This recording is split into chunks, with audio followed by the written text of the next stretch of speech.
close natin siya. Lipat natin sa broil. Kasi 5 minutes lang siya. Yan. 5 minutes lang siya guys dito sa broil. Tapos mag-golden brown na yun. Ayan siya. Ayan, nagkita na naman kami ni mozzarella cheese. Ayan, ilagay ko sa yung bechamel sa ibabaw niya. Masarap kasi ito guys, paglagyan mo yung bechamel sa itaas. Ayan, yummy yummy yan. Cheese yan siya, cheese. Tapos lalagyan natin siya ng cooking cream. Ito yung cooking cream na ilagay natin sa ibabaw ng macaroni or pasta. Ayan. So, ito yung pasta. Off na natin kasi malambot na siya. So, ito yung pasta guys.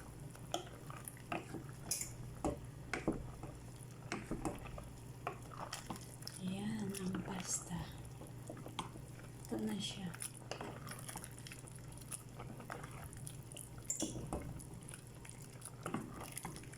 Pasta. Pag sa Pilipinas, sarap siya lagyan ng gatas, lagyan ng mga fruits, no? Gawin natin sweets. Pero dito, ito yung kakainin nila. Ay, gagawin kong bechamel. Kasi lalagyan natin ng cooking cream ang ibabaw at saka yung cheese, mozzarella, tapos yan, at saka lagyan natin ng karne. So, ito yung karne guys. So, yan, tingnan natin ang karne. Luto na siya. So, close na natin kasi ilagay na natin sa oven kasi anong oras na, pauwi na yung tatay. Yan siya ang karne. Hinot ko na siya.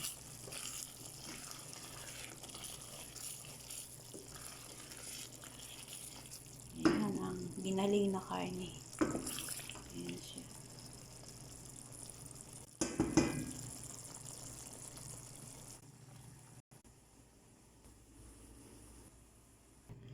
So, yan, lagyan natin siya ng konting gatas. Ayan siya.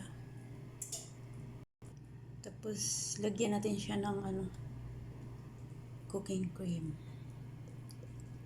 Ayan. Para masarap, guys. Diba? Ayan. Ang gatas with cooking cream. So, ayan po siya, guys. Nilagyan po natin siya ng black pepper. At saka yung garlic. Dalawang garlic. Tapos, nag-add ako ng konting, salt. So, ito siya is, yan, yung cooking cream at saka gatas. Milk, cooking cream and milk. I put black pepper, garlic, and salt. So, ayan na. Ilalagay na natin mamaya sa macaroni. So, ito na po yung macaroni. Sinala na po natin at ilagay na natin sa Pyrex. Ayan. Inalisan ko siya ng tubig. So, ilagay na natin. So, ayan. Kalahati muna. Lalagyan natin siya ng karne. So, maliit lang na Pyrex ang ginamit natin kasi pag malaki, sobrang marami siya tingnan. So, ayan.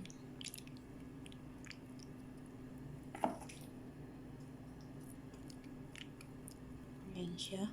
So, mag-iwan tayo ng para sa ibabaw. So, ayan siya guys. Lagyan natin.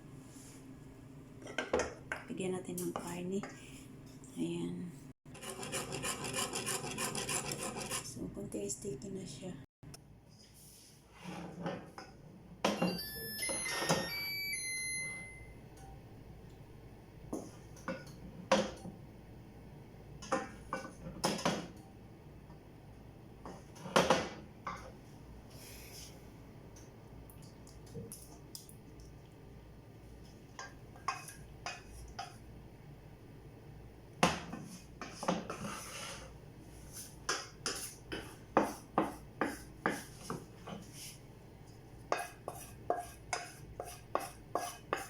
Siluto na to kay sayang.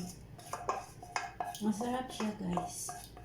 Pag yung ginaling, lagyan mo siya ng tomato paste at saka yung kamatis, pero dakos na lang nilagay ko nito kasi mayroon na siyang tomato paste at saka kamatis. So, yan. Diba?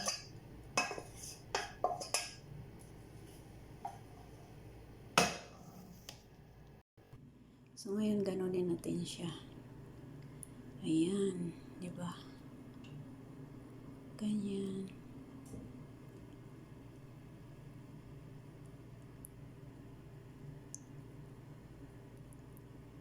Ayan. Tapos yung para yung lasa niya mapunta sa ilalim. Ayan.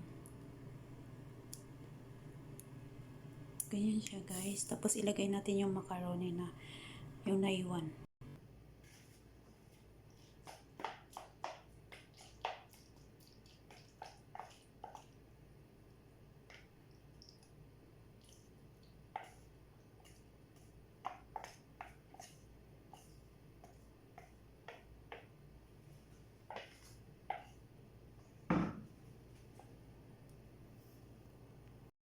So, ayan siya guys. Ganito siya. Tapos, ilalagay natin yun sa ibabaw. Tapos, ilagay natin siya sa oven.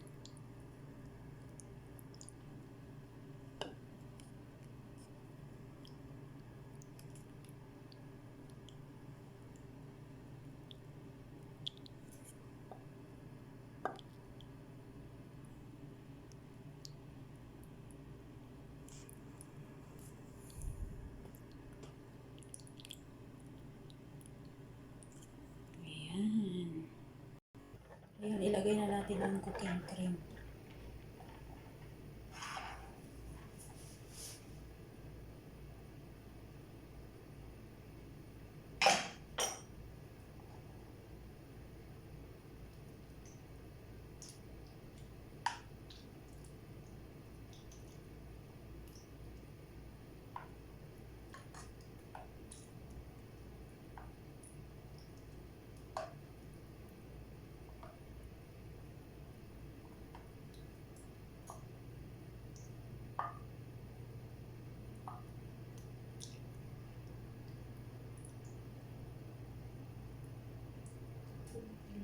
Puno siya.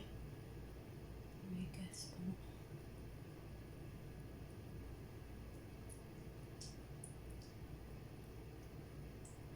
Puno siya guys.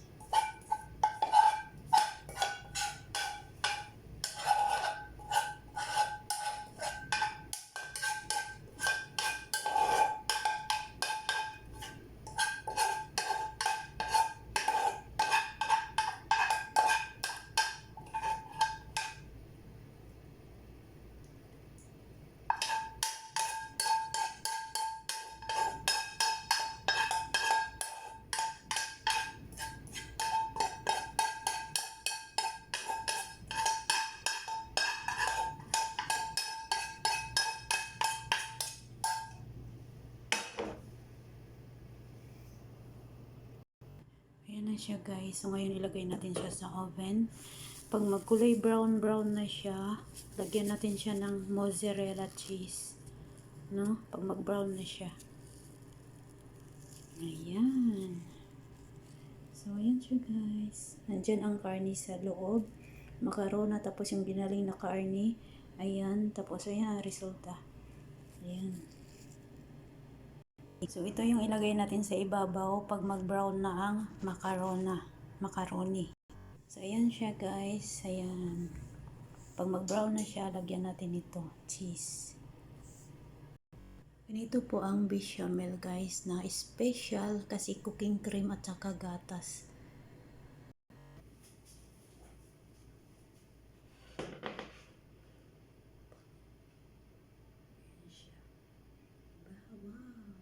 Bechamel siya ang tawag.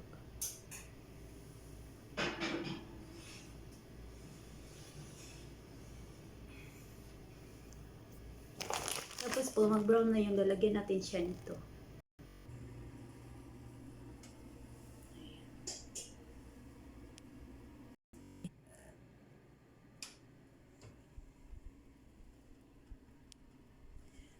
Malapit na siya mag-brown. Pag mag-brown na yan siya, kukunin na natin. Ayan. Kunti na lang. Hintayin muna natin. Tama na siya nga brown. Butangan na to siya mozzarella. Ayan ay lagay natin guys. Mozzarella. Sarap kasi yan.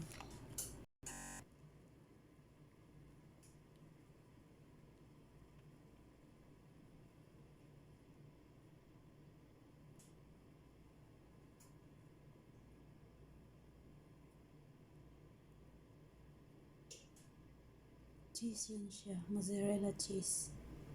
Ayan.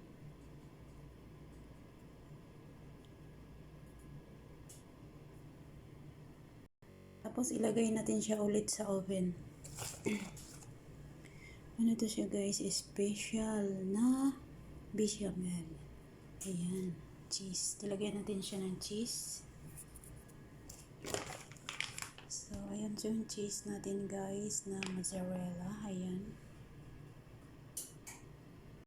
So, ito na po guys ang bechamel. Ayan. Yummy yummy guys. Yummy